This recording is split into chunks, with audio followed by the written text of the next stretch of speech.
ફરી એક નવા વિડીયોમાં તમારું સ્વાગત છે મિત્રો. અને મિત્રો આજે આપણે આવી ગઈ છીએ એવું આંબરડી ગામ છે. ત્યાં મિત્રો 12 ભાઈબંધનો ઇતિહાસ છે મિત્રો. જેમ કે 12 ભાઈબંધ હતા મિત્રો, તેમને બોલે બંધાણા હતા. એમ કે કાંડા બાંધી હતા, એમ કે જીવશું તો પણ સાથે અને મરશું તો પણ સાથે. તો એવા 12 ભાઈબંધના મિત્રો અહીંયા પાળ્યા છે અને ખૂબ સરસ ઇતિહાસ છે. તો વિડીયોમાં કન્ટિન્યુ રહેજો. તો આગળ તમને એમના દર્શન કરાવીશું અને શું એનો ઇતિહાસ છે તે પણ વિડીયોમાં જણાવીશું. તો વિડીયોમાં કન્ટિન્યુ બન્યા રહેજો મિત્રો. સામેની બાજુમાંથી આપણે આવી એટલે મિત્રો જેમ કે સરા તેમજ આમ સુંદરી ભવાની બાજુથી રસ્તો આવે છે અને ત્યાંથી મિત્રો અહીંયા સીધું જ આવી જવાનું. એટલે અહીંયા આવો તમે તો આ રીતનું ગેટ છે મિત્રો. ને ચાલો તો આપણે ગેટની અંદર પ્રવેશ કરી મિત્રો.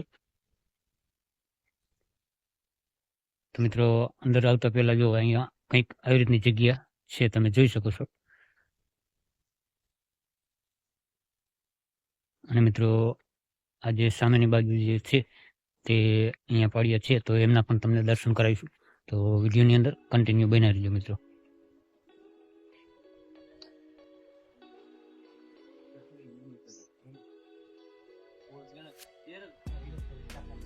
અને મિત્રો આ જગ્યાનો જો ઇતિહાસની જો વાત કરીએ મિત્રો, તો એમ કે આ જગ્યા ઉપર એમ કે આગલા સમયમાં ધીંગાણું થયું હતું. જેમ કે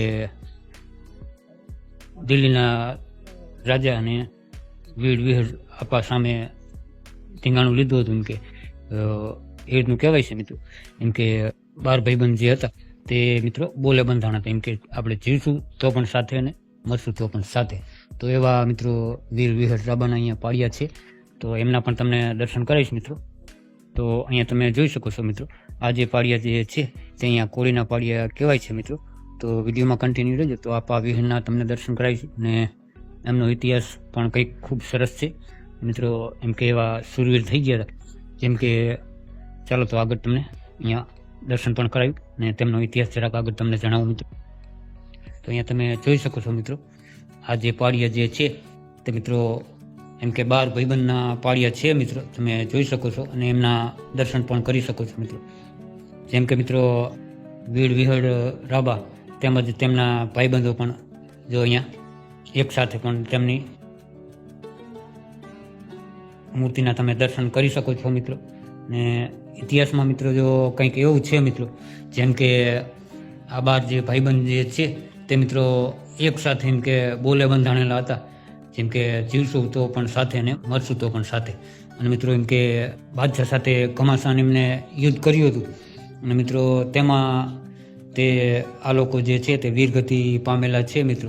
અને જેમ કે એક ભાઈબંધ જે હોય છે તેમ કે એવું કહેવાય મિત્રો, જેમ કે આણું તેડવા માટે ગયા હોય છે અને મિત્રો અહીંયા એમ કે આંબરડી ગામમાં આવું ધીંગાણું થઈ જાય છે મિત્રો. પછી ઘરે આવતા તે વાતની ખબર પડે છે મિત્રો. તો એ મિત્રો એમ કે એ ભાઈબંધ તેમની ચિતા ઉપર જેમ કે માળા લઈ અને કૂદી જાય છે એવું કહે છે મિત્રો. જેમ કે હું સત્ય છું તો આ માળા મારી એવી રહી જાય છે અને હું આ 11 ભાઈબંધ ભેગો હું પડી જઈશ એમ સમજજો.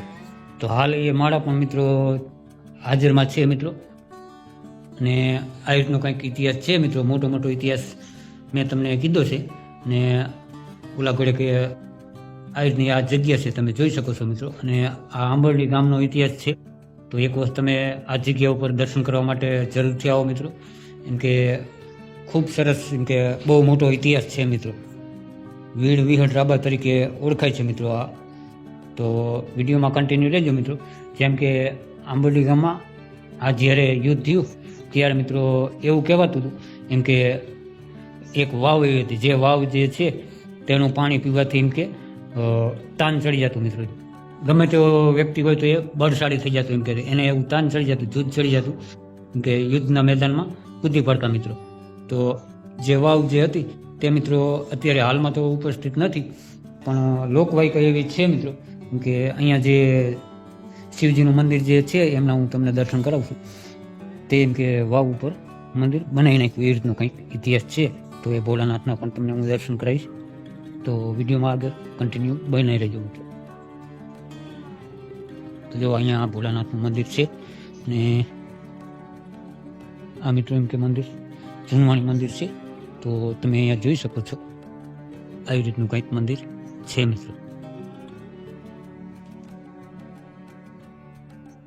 ચાલો તો તમને એમના પણ મિત્રો દર્શન કરાવું.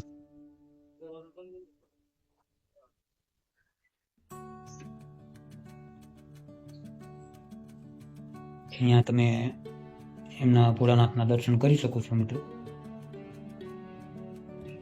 તો અહીંયા મિત્રો એવું કહેવામાં આવે છે એમ કે આગલા સમયમાં જે આ મંદિર જે છે તેના નીચે મિત્રો જે વાવ હતી તે અહીંયા મિત્રો કહેવાય છે, એવી લોકવાયકા છે મિત્રો.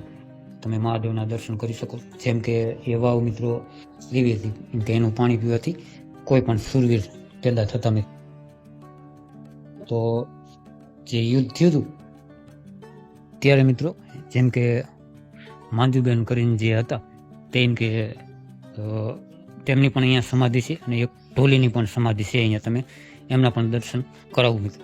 તો અહીંયા તમે જોઈ શકો છો મિત્રો, આ જે સમાધિ તમે જોઈ રહ્યા છો મિત્રો, આ એમ કે ઢોલીની સમાધિ છે. જેમ કે યુદ્ધ જ્યારે થયું ત્યારે ઢોલી પણ વીરગતિ પામ્યા હતા મિત્રો. જેમ કે ઢોલીને એવું કહેવામાં આવ્યું હતું કે ઢોલ તમે વગાડવાનું બંધ ન કરતા ત્યાં સુધી અમે લડવાનું ચાલુ રાખશું મિત્રો. અને ઢોલી એમ કે એવો ઢોલ વગાડ્યો હતો જેમ કે સૂર્યને તાન ચડ્યું હતું ને એમ કે રાજા સામે જીત પ્રાપ્ત થઈ હતી મિત્રો.